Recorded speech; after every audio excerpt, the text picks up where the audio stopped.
Good Thursday evening to all the viewers of this program.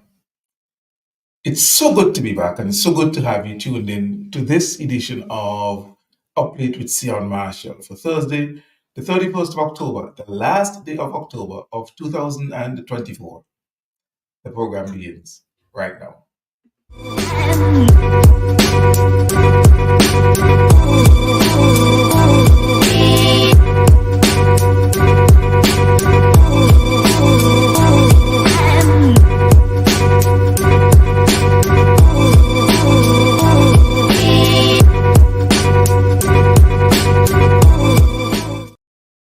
Well, you know what happens at 9 o'clock. And so I hope you've gotten, by now, I think you've subscribed, you're following followed and liked our Facebook page, and you get the notifications, hopefully. So by now you should have gotten the notification that Update with Sion Marshall is on. Now, also our YouTube channel. Please like, subscribe, follow our YouTube channel. Because as I said on Sunday, SETI, I believe I'm going to be moving the programs to YouTube because I think it's a better platform than Facebook. It allows, excuse me, it allows for more freedom and flexibility.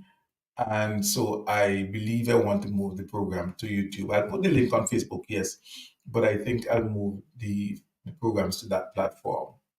Right. So if you haven't done so yet, please go find our YouTube channel, log on, like it, subscribe to it, so that you can get those notifications as well for whenever this show or Sunday SETI starts. And remember, I said some time ago that ultimately the idea is to have a number of different types of content on this platform. So we have Uplift with Sehon Marshall on Thursday night.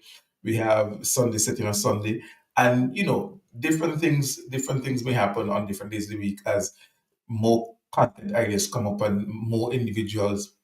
We already have Richard who's sharing Sunday set with me. So as more individuals join and partner with me, we can create more content on this platform. So hey, please follow, like, subscribe so that you can, get the content that we share here. And it's good content. Well, by now I'm sure you agree that it's informative, educational, entertaining, enjoyable content. You're wiser, I believe, more knowledgeable once you've spent time with us here on this platform.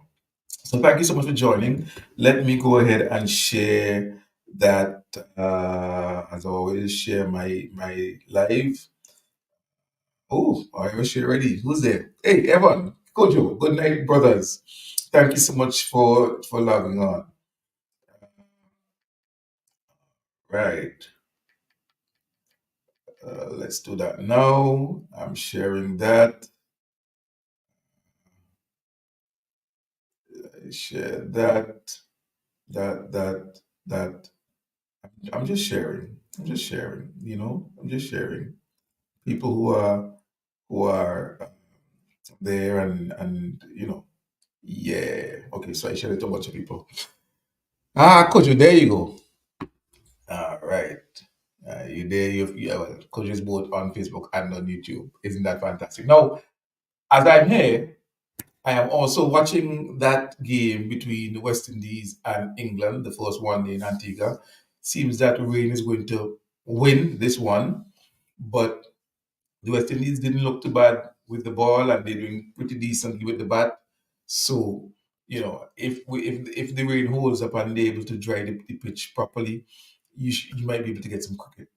And West Indies may actually win the match because they're not doing too bad at all. Well, the umpires are back on the field, so you never know. They're checking it out, right? So it starts the 31st. It's the last day in October. And mind you, hey, watch how the year done. We're going into the 11th month of the year, straight out of independence. Now the next thing we're talking about is Christmas. And it's a year already. I'm thinking to myself, wow, it's almost a year since I've been out of St. Vincent and the Grenadines. It's almost a year since I've left my country and been in another country. and I miss it. I miss home, but I try as much as possible to stay tuned with what is happening at home.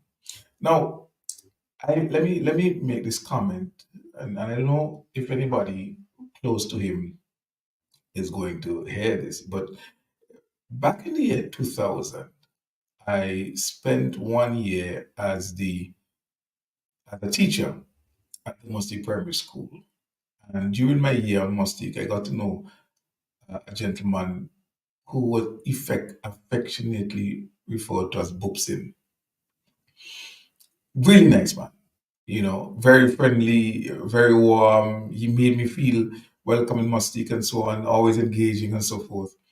And I saw Bam James posted that Bubsin died. No, death is inevitable. That's the truth. Death is inevitable. And, I always make the point that, hey, listen, the people you love them. Let them know you love them because you never know when you can lose them. And you don't want that point to come and you regret not telling them that you love them and holding them close and so forth. Yeah. So I always made that point. So it was a bit of a shock when I saw that. I commented on Bam's photo and I offered condolences to Bam, who is his good friend and who is a good friend, his family on his passing. It's a shocking. You look and you see people. Like I saw my schoolmate Tony Waldron. I saw that he has passed. Again, condolences to his family. And I know his dad, not personally, but I know his dad, Simon Waldron. At the same time, when Tony was going to St. Martin's with me, Dax, his younger brother, was also going to, what they call him Dax. I don't know I can't remember what his full name is, but he was also in St. Martin's with me, you know.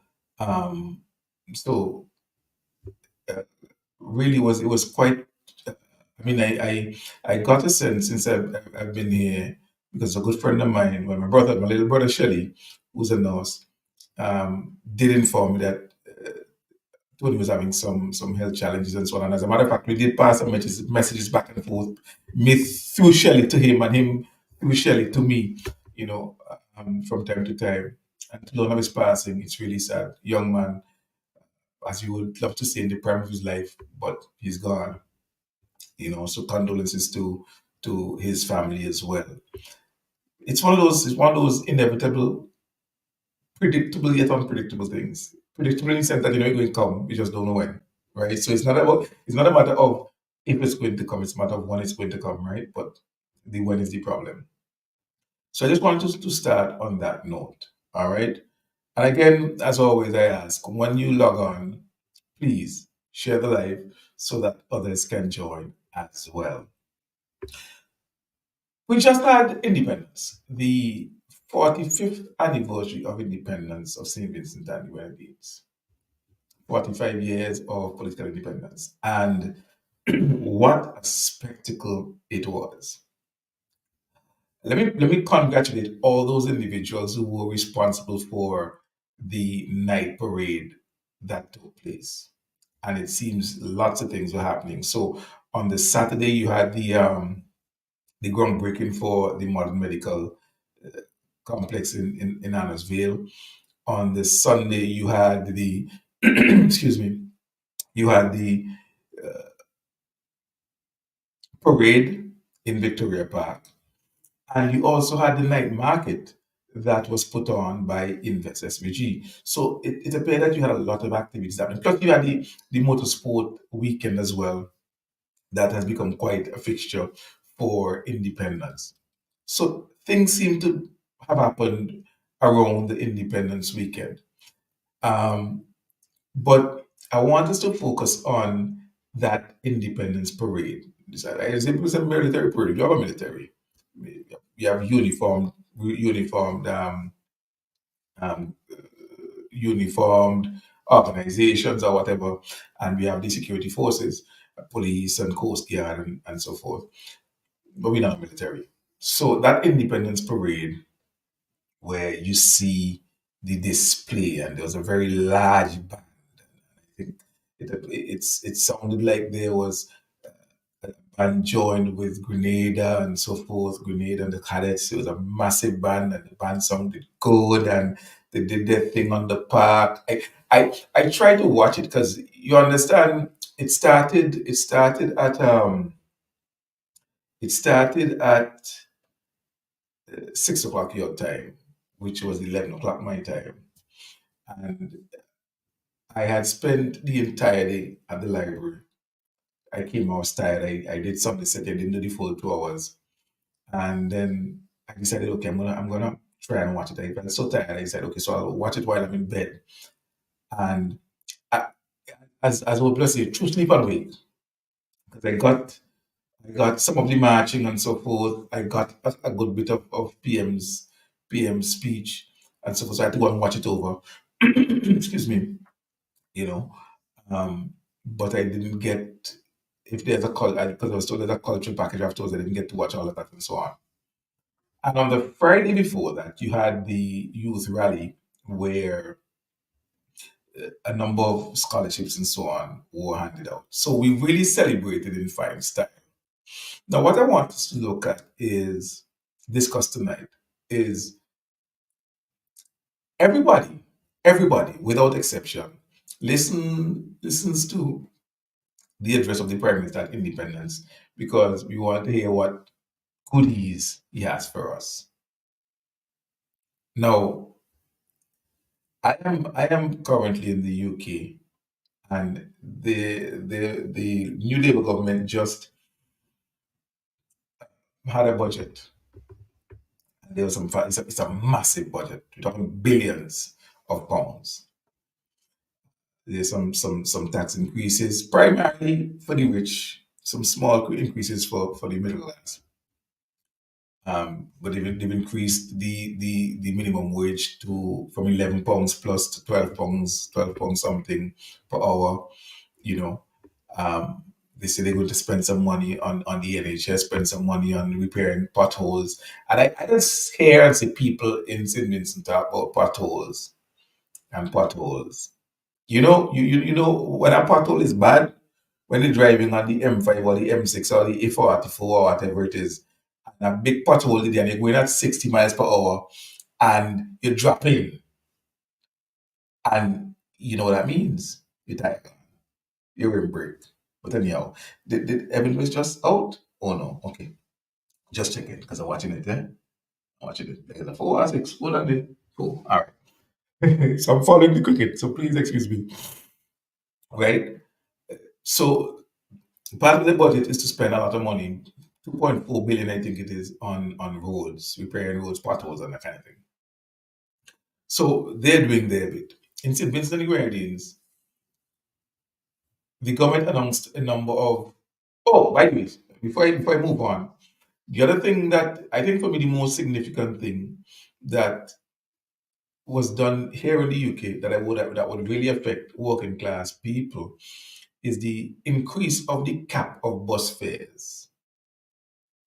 So the right now bus fares are capped at £2 per ride. Now it goes up to £3 per ride. So they can increase bus fares by another pound. That's a 50% increase. A 50% increase in transportation. Now, that's not cheap. And it has nothing to do with dollar for dollar. Because unlike New York, for example, where you have transfers from train to bus and so on, depending, you don't have that here. You know what I mean? And when you come off a bus, you go onto the bus is another $2. So it's something I think that can affect the working class people, the increase in the cap. But we'll see how that works out. So those are some of the things that are happening here in the UK. When we celebrated our independence, our prime minister offered a number of uh, put forward a number of things that are intended to ease some of the burdens created by the inflationary pressures that we're facing, and of course, it's imported inflation, you know, and to deal with some of the rising costs. And I would like to go through some of those, and we'll have a broader discussion towards the end of the well, after we've gone through them. But the first thing I want to do is Bernard Smith, good evening. Phyllis, good evening. And please, I encourage you to share the live. So the first thing I want to do is this, right? Where are we now?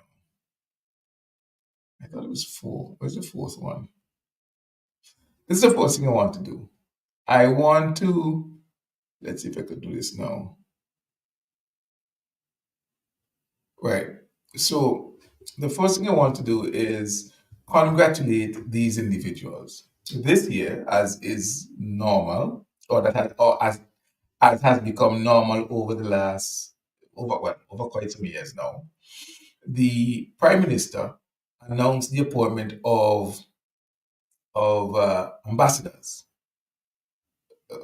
sporting and cultural ambassadors for St. Vincent Grenadines. So Cabinet approved the appointment of these ambassadors. As a result, we have the appointment of Miss Shafiqua Maloney, or Olympian, stalwart Olympian 800-meter distance runner, Mr. Jomel Warrican. Jomel Warrican is the son of Dr. Warrican, who was the head of the college. He lives in Barbados. He was born in Barbados. He plays for, he's a West Indies cricketer, spin bowler. He has also been appointed sporting ambassador on behalf of St. Vincent and Grenadines. Mr. Fitzgerald John Hines King. When I saw Fitzgerald boy, I was like, wait, Fitzgerald. So I say, oh, right Fitz, right position, not Bramble. Right? I'm being funny. But Fitz is my partner. So everybody knows John Hines. Um, Stalwart goalkeeper for St. Vincent Grenadines, one of the best tough goalkeepers. And John Hines, who did his bit representing St. Vincent Grenadines, has now been accorded the title of ambassador, sporting ambassador for St. Vincent. So that's Fitzgerald King, that's his name, commonly referred to as John Hines. Olex Anderson. Olex Anderson is currently representing St. Vincent Grenadines. I believe he's the national team captain. He is also uh, playing for, I think it's North Carolina FC Football Club. And just this week, he became the leading goal scorer of all times for that club. So he has etched his name in history at that club. He has now also been appointed sporting ambassador for St. Vincent and Grenadines. So look, I mean, we expanding them because we have ambassadors in these fields already. We have people like Delarice Duncan in netball. We have in cricket, we have Dayton Butler. I think we have Nix McLean. You know, so we have ambassadors. We have royalty low in football. So we have individuals who have represented St. Vincent and Grenadines in sports from years back, but now you're having younger people who are current performers doing their thing, raising the flag high of St. Vincent in athletic all the way up to the Olympics. Oleg Sanderson in professional football, also national player. And I don't know if people know that, but before Olex went to in North Carolina, he played for the Seattle Sounders, but he had injuries. He had injuries, and so you know sports go right. When you injured, they do as much for you, and then that's it. They move on. And as I said, Fitzgerald is back then, but Jamal Warwick is still a current player. He plays for the West Indies. Well, at least he has made the West Indies cricket team, and he made Barbados. I think he plays for the Barbados Pride also. So we have individuals, those young individuals who have been appointed the to sporting ambassador, and we congratulate those sporting ambassadors. And then you have Alvon Ali Kagagan as a cultural ambassador. So congratulations to all five appointees. Uh, their work and their contribution to sports and culture in St. Vincent and Grenadines has gained recognition of the cabinet of St. Vincent and Grenadines. And I'm sure even before the cabinet officially openly recognized them, the people of the St. Grenadines has recognized their contribution and has been supporting them. So continue to support your ambassadors, and congratulations to those ambassadors. And just keep waving the flag of St. Vincent and Grenadines. Faye, good evening. Anika, good evening. Please just share the live as you join. So congratulations to those individuals. Now, I'm sure I there were four pictures. Uh-huh. No, this one. This one. Okay, this one. Right. All right. Now, apart from that, behind this, apart from that, there were, as I said, there were a number of things that were announced on Sunday, things that the government will do. So let's go through a few of them. I'm going to put them on the screen one by one. Now, you may not be able to read this, so I'll read them out for you. It says, the government will spearhead. Okay, let's not go for that one just yet.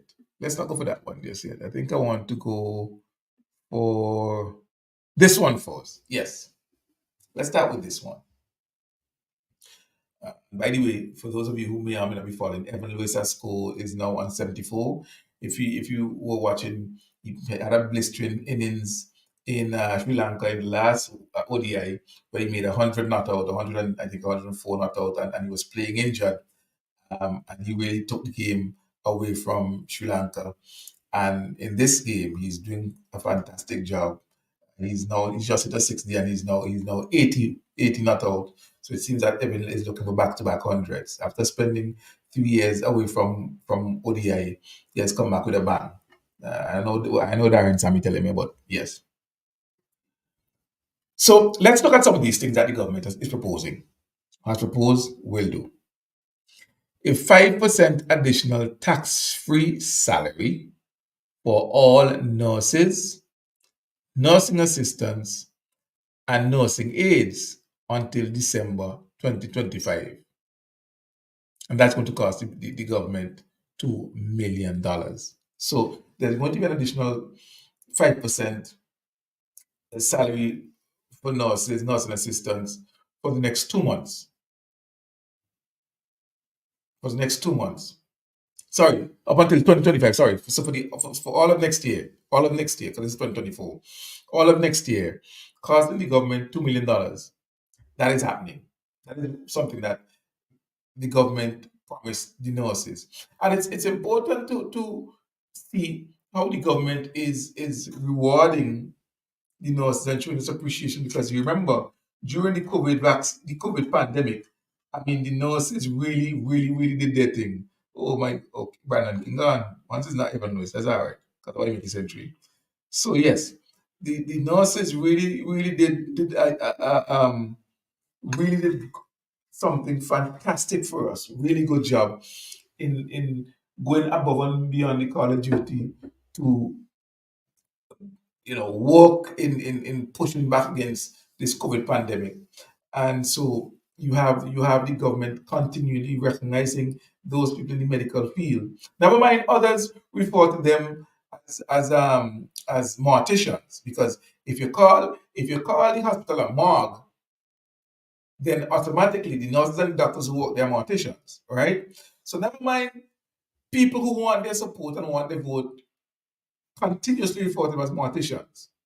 This government continues to recognize and appreciate them and show them in tangible ways the appreciation. VAT relief for domestic consumers of electricity up to 250 units, which is 250 kilowatts, and this will be continued indefinitely. Now, the government, I think it was 200 kilowatts. Now it has increased by 25%. So an additional 50 kilowatts for domestic users. Now, this come at a time when here in the UK, just before just before well, I wouldn't say just before, but yes, just before, you had a removal of a subsidy, a heating subsidy that individuals who are on pensions and so on in the UK were getting from the government. That was removed, and I think it was being means tested, right? But here, our government is in this is that it's not a G7 economy, and though we have billions of pounds, is giving relief to all domestic customers, not just those who are on pensions. Because in the UK, the subsidy was really for pensioners, and that is what the government removed. Hey, or that there was a big confusion over that, right? They changed that. In St. Vincent and Grenadines, that's not the case. VAT relief for usage of electricity up to 200 kilowatts. Now, we continue. Duty-free concession on cement.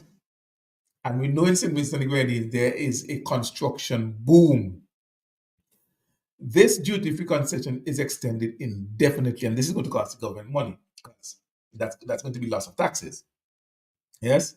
So that duty-free concession on cement continues indefinitely. So there's an indefinite continuation of the VAT relief on electricity for domestic customers for up to 250 kilowatts. There's the indefinite extension of duty of a duty-free concession on cement. Evan Lewis, boy, you really getting on bad boy. Anyhow, oh, that's Carty. Okay, right. Um, we continue this year.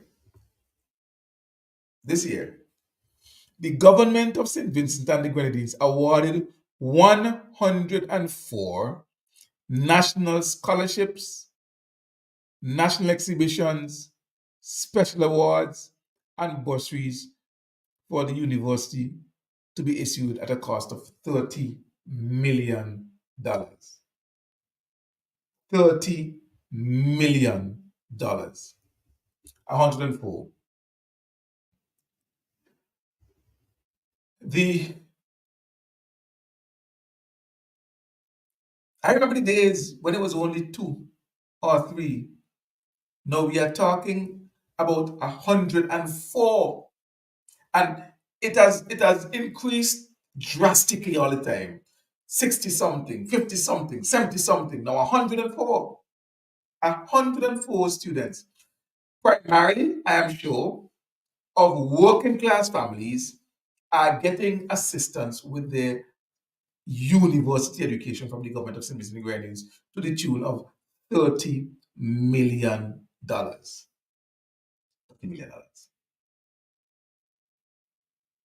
Now, I saw this is funny, but I saw a bit of thing on Facebook back and forth between some people who I know. Ari Shaw, who used to be an announcer at WFM, a young man who studied in Taiwan, and Agustin Ferdinand.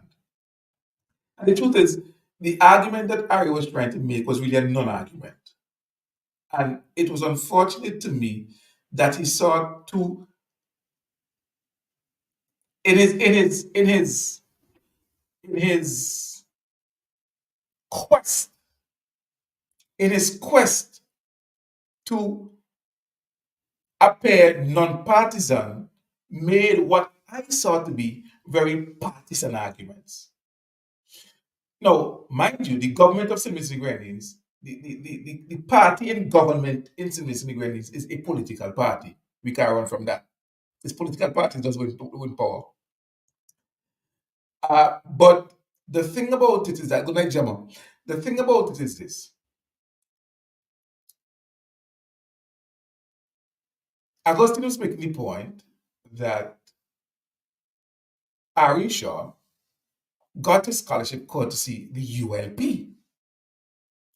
And Arisha, I'm just based on the readings, objected to that. And I see where his objection was coming from because he's talked about not being a poster boy for any political party. Well, you don't have to be a poster boy for the ULP to acknowledge that it is the ULP government, it is the ULP administration that instituted the scholarship program that you benefit from. It's just a simple, plain fact. The relationship between the Republic of China, Taiwan, and St. Vincent and Grenadines was started by Milton Cato in 1981, I believe. Milton Cato. So we got independence in 79, and in 81 we established relationships with the Republic of China and Taiwan, right? Cato and some other people, I believe, as the story goes, went to Taiwan. And then from 1984 to 2001, the NDP was in government, but there was no educational, there was no program of education instituted by that party when it was in government. None. Regarding Taiwan, there was none. The Cuban program wasn't instituted by that government either. That was instituted party to party. So you may ask yourself, apart from the two scholarships that existed, three scholarships that existed up until 2003, 2001, sorry, what scholarship programs did the New Democratic Party, while in office, initiate? It ain't Cuba, it ain't Venezuela, it ain't Russia, it ain't Azerbaijan, it ain't Trinity University of Wales, Trinity St. David, it ain't Turkey, it ain't Taiwan. So which one did they institute? Which one? And one of the programs that this government instituted when Dr. Gonzalez went to Taiwan almost immediately after he took office was the scholarship program. And so, Ari, the argument you were trying to make was a non-argument. And I was really interested to see where you're going. And the more you typed and wrote, in my view, the less credible you are making yourself. Because the simple fact that you can't run from is that the scholarship that you benefited from that offered you a degree in communications that you're now using to get jobs is a scholarship program that was started by the ULP. I don't think that Agustin is suggesting, and if he is, then maybe that is where that it was because of your affiliation to the party that you got the scholarship. I didn't get in reading what was being said, I didn't get that he was saying that. But if you think that that's what he was saying and that's what you were objecting to, then that's another story. That it is because you were affiliated to the ULP that you got the scholarship.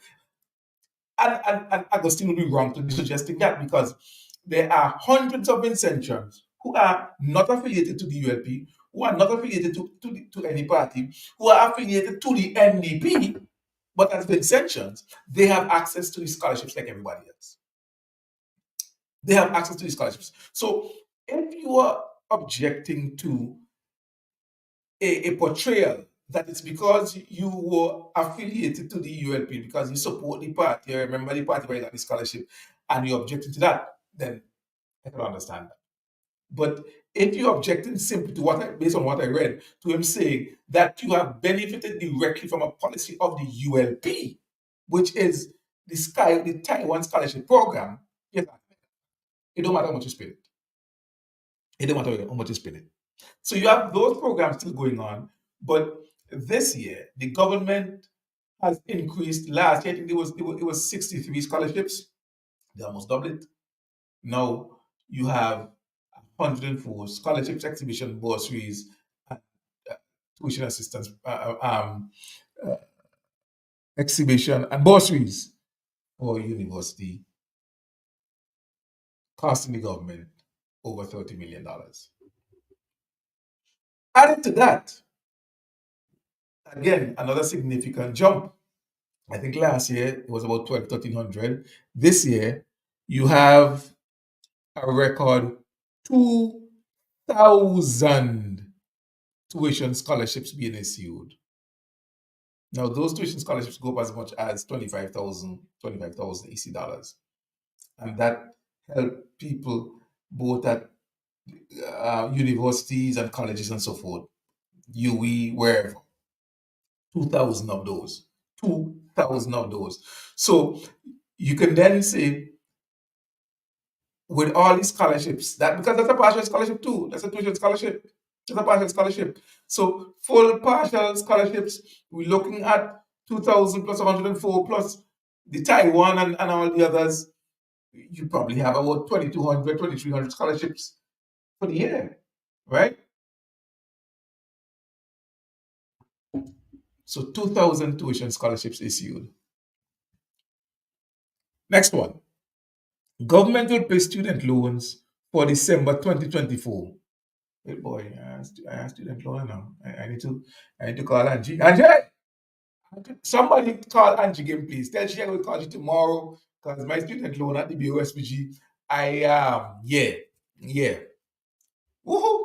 Anyway, yes. So the government is going to pay student loans for December 2024 at the cost of $200,000. And the final bullet on this one, we may not be able to go through all of these bullets, but the final bullet on this one is, by the way, even it's just a 6 there, so it might be into the 90s or high 80s now, right? The final bullet on this one is all primary and secondary school teachers and the second year students of the community college will receive free new laptops next year. All primary and secondary school teachers. Now, I know there are close to 2,000 teachers that we have. Each of them will be getting a laptop as well as, yeah, boy. No, Evan Lewis out trying to do a 6 day. Yeah, Evan, but that's all right. The 94 coming good. That's all right. He did a good job. So Evan Lewis is out on 94, right? Missing out on his century. Yes. Yeah, yeah, Evan Roberts, Evan Lewis out. Yeah. So this is going to cost the government $3 million. So you're having close to 2,000 teachers getting laptops for free. And the second year students at the college, that might be close to over 1,000 students getting free laptops. Hey, God, good evening. Thank you for joining.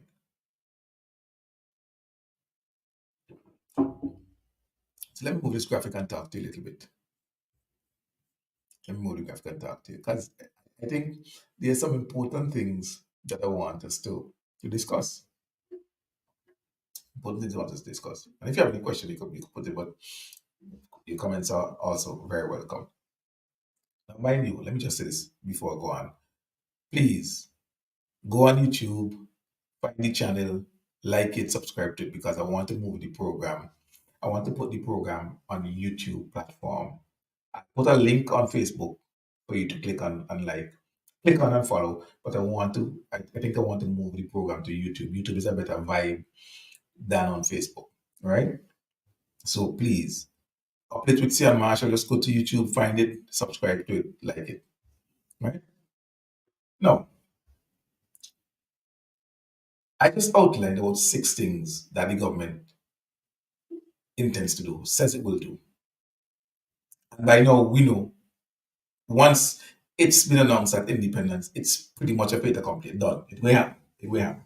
So there's no question about it. So you have uh, the 5% for nurses and nursing assistants. That's tax free up until December of next year. You have duty-free concession on cement indefinitely extended. You have VAT relief on electricity up to 250 kilowatts, move from 200 up to 250. You have um, 104 national scholarships, exhibition, and bursaries. You have 2,000, and that's $30 million. You have 2,000 tuition scholarships, right? And so you have a whole set of things. I can't remember all of them now, right? Yeah, silly out there, but that's all right. I mean, I can't vex with him. He carried the team for quite a while. Now, here's my thing. This is going to cost the government. So we have $30 million just for the scholarships alone. You have $3 million for the bursary. It's going to cost the government maybe close to $4 million because the 2,000 scholarships going to cost a couple $1 million as well, right? No, that is what the government is going to do with St. John's. And the other things, because there are three slides, but we don't have time to go through all three. I don't want to rush it because I want us to talk about the thing properly. Do you realize, I hope you're realizing, that the government is going to do all of this? The government has done things like this in the past because they still have the duty free buyer's concession that will happen up until end of January and sometimes get a little extended. Do you realize something? Now, if you remember a few weeks ago when the NDP had its convention in North Leeward, Dr. Friday had a laundry list of things that he would do. I can't remember what they all were. And he quite, what's the word I want to use? He, oh, you know what, Ralph, I'll lend you can use them.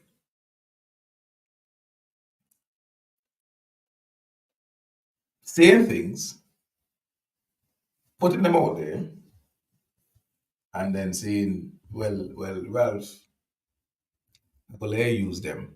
They're going to pay bonus, and they're going to do this and so on. But here's the fundamental difference. According to Dr. Godwin Friday, leader of the NDP, the only way Dr. Godwin Friday would be able to do any of that is if he sells passports. The only way, he said it, you could go and watch it. I showed the clip. The only way he would be able to do any of the things that he promised, paying people school, paying people for people's subjects, paying bonuses, people like servants and so on. The only way he'd be able to do that is by selling the passports of St. Vincent and Grenadines, by prostituting the office of citizen to the highest bidder, by allowing individuals who are undesired, who are not desired by the EU, to be able to circumvent European Union immigration policies by staying in their country, going on Amazon or eBay, buying a passport, having it FedEx to them without they ever setting foot in the country, and then going to EU. That is the only how he's able to do any of the things that he said he wants to do by selling passports. Well, as far as we know, this government is not selling passport. They've not sold a single passport. But yet, the government is able to do what the NDP can't do. So, without selling a single passport, we're able to spend $30 million on national exhibition bursaries and scholarships. Without selling a single passport, the government can give a 5% tax-free increase for nurses and nursing assistants up until December of next year. Without selling a single passport, this government can assist over 2,000 students with tuition scholarships for university study without selling a single passport. This government is able to have a duty-free concession indefinitely on cement and have VAT relief, zero VAT for all domestic customers for less than who use less than 250 kilowatts per month without selling a single passport. So when you talk about the economy and who's managing the economy, who's managing the economy, they cannot think. He says anybody could beg and what have you. Clearly, if anybody could have begged, we would have airport international airport long time, but because we couldn't finance it, why we couldn't get it. We couldn't come up creatively with a way of getting it done. He says anybody could beg. But as it stands now, as it stands now, the only way the NDP can offer, and that's what they're trying to use to bait you. Because the only way they can sneak in the idea of selling passport is by saying, listen, don't worry, if we sell passport, you get a bonus. If we sell passport, you can pay subjects. But Dr. Gonzalez and the current government is saying, listen, we don't have to sell passport to give you every teacher in this country a free laptop and every second year student in the college. And there was a program like that a few years ago when I was press secretary, where Form 5s and second years at the college all got free laptops. Hmm? I remember that I was there, he hosted that ceremony. So you have the government saying, we can, without selling a single passport and prostituting citizenship, offer every teacher of the country, almost 2,000 of you, a free laptop. And every fifth form student and second year student, fifth form and second year college student get a laptop. And we're doing it without selling a passport. We've increased the number of scholarships given to Vincentian students from 3, 4 maximum, depending on which minister of government daughter pass or which big up NDP supporter son pass. Did well. We've increased that from 4 to 104. In other words, we've added 100 more, and we've done so without the sale of a single passport.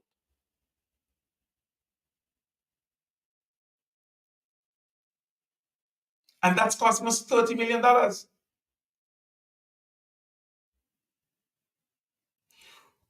We have increased the number of tuition scholarships of up to maximum 25,000 from about 1,300 last year to 2,000 this year.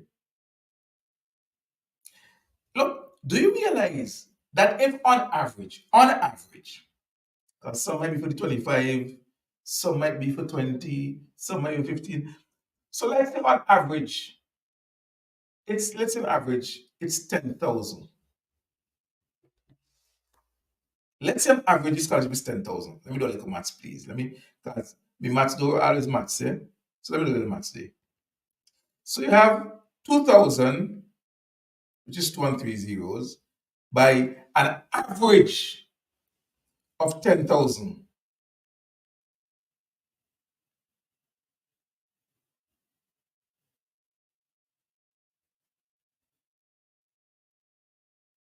$2 million. Or is it 20 million? Hold on. Yeah, $20 million. And West Indies won the match. 157-2, they win the match by the Duckworth Lewis system, right? So this government, the tuition scholarship alone, I hope my maths ain't wrong now. So if you add the other three, that's 6 zeros. Yeah, 20 million. If on average. As a matter of fact, let me be ridiculous. Let me be ridiculous. Let me be ridiculous. Let me be ridiculous. Let me be ridiculous. Let's say it's 2000, right? 2000 tuition scholarships.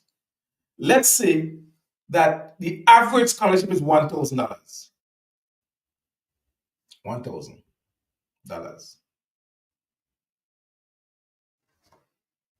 $2 million. Right there. If the average, if the average,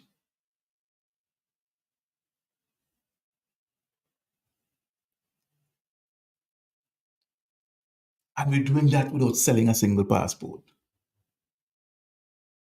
So when they come to you to tell you, vote for me, and I will do X, Y, and Z, and I will do it by selling passports, you can strongly reject that proposition because you can tell them, but the current government that we have is doing that and more, and they aren't selling any passports.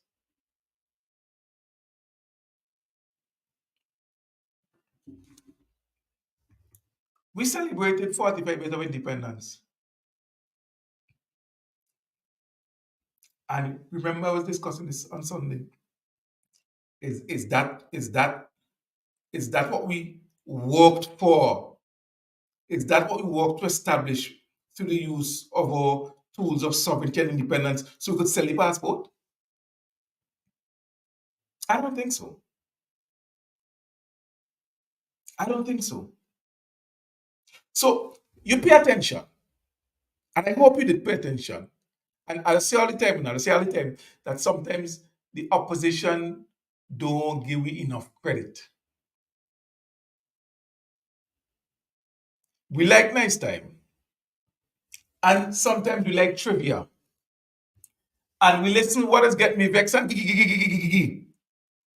so maybe they think we're stupid. And so they can throw anything at us, and we'll be so gullible that we just bloop, bloop, bloop, bloop, bloop, and think, yeah, definitely, I had it. I had it.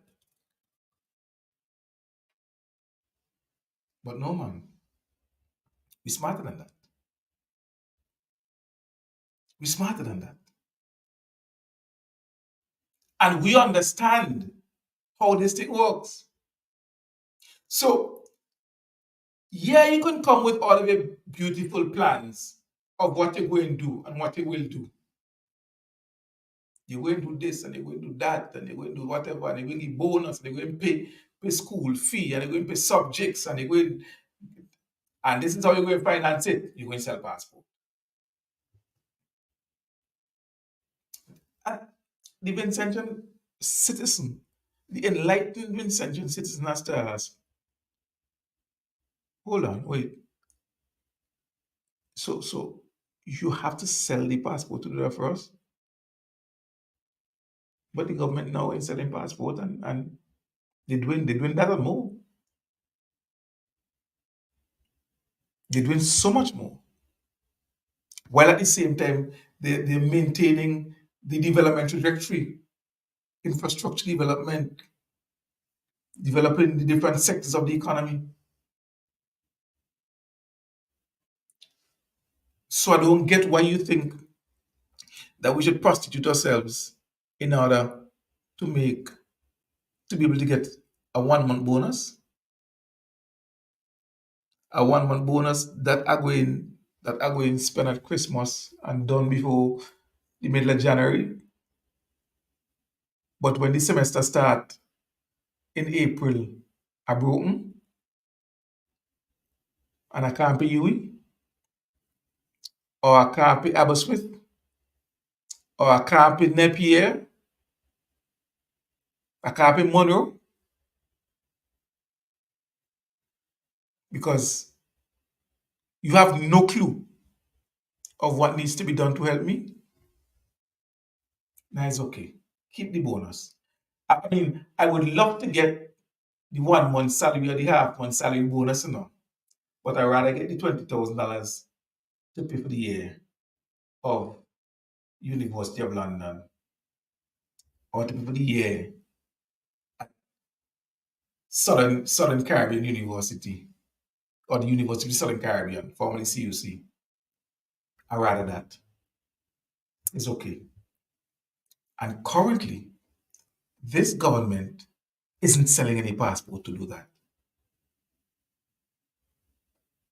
This government isn't selling any passport to do that. Well, God, I wouldn't necessarily say they don't have plans, you know. They have plans. They just don't know how they financing the plans. That's a problem.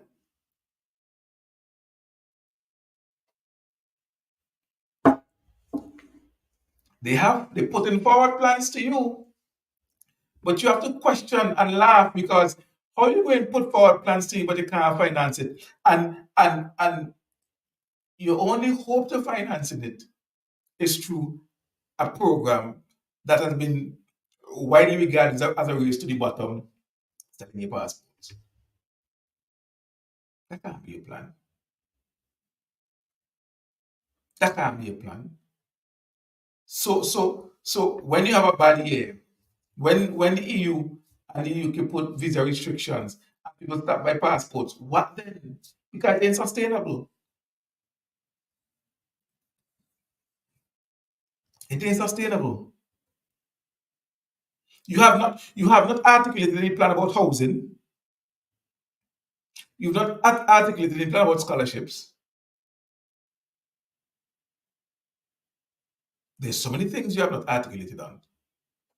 But you could talk about bonus and pay subjects because you are sell passport. Well, look at the list of things that the government of Simbis Nigeria to our Prime Minister offered on Independence Day. And we just went through just one slide. There's so many other things that are on things that are on the cards, including the partnership with the SVGFF and private sector to start a semi-professional football league. I don't like that. I don't like that. Maybe I need to go and want to be president of football federation. You never know.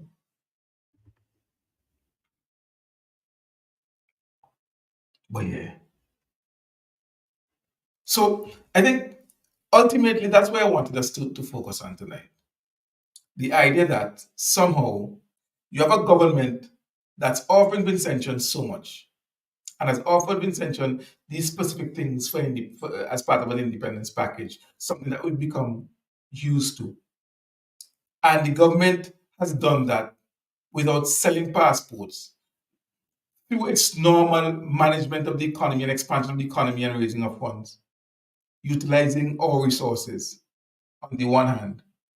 And you have a party that wants to get into government that doesn't promise these long-term sustainable things, but one-off thing, a bonus here and a preferred subject there. They're not talking about maintaining 2000, 2000 tuition scholarships. They're not talking about maintaining 104 national scholarships and exhibitions. No, I get a bonus. I got your bone for you at the end of the year. But in order to do that, I have to send passport. Eh? So hopefully you'll accept the need for the sale of our passport. Now we're rejecting that. Hands down. Hands down. But you know, sometimes I say, you know, when I sit down here and talk on a Thursday night, sometimes I don't even realize the time those flights so fast. Kojo, guess what? It's an hour. It's 10 o'clock in Eastern Caribbean. 2 a.m. here in the UK. I believe what time is it for you now, Kojo? It's what 11 or 11 o'clock where you are. So yes, we've come to the end of the program. I'm happy that you've shared tonight with me. Thank you so much for being a part of the program. Please continue to share the program, and I encourage you to go on YouTube and like and subscribe to the YouTube channel, Late with Sehon Marshall, because eventually, very soon, I want to move the program exclusively to YouTube. So I won't be showing it live on Facebook anymore. I'll be showing it on YouTube. I'll put a link on Facebook. And when you click the link, it will take you to YouTube. So that's probably what I'll start doing in the interim. right? So that we get the traffic going to YouTube, and I kind of use Facebook for something else. All right, or in another way. It will still be the Power Page, but in another way. All right. So until next week, good night. Thank you very much, Gemma. Good morning. Until next week, Thursday, when I'm back with you with another edition of Uplate with Sehon Marshall. This is your host saying, have yourself a fantastic Thursday night. Until next time.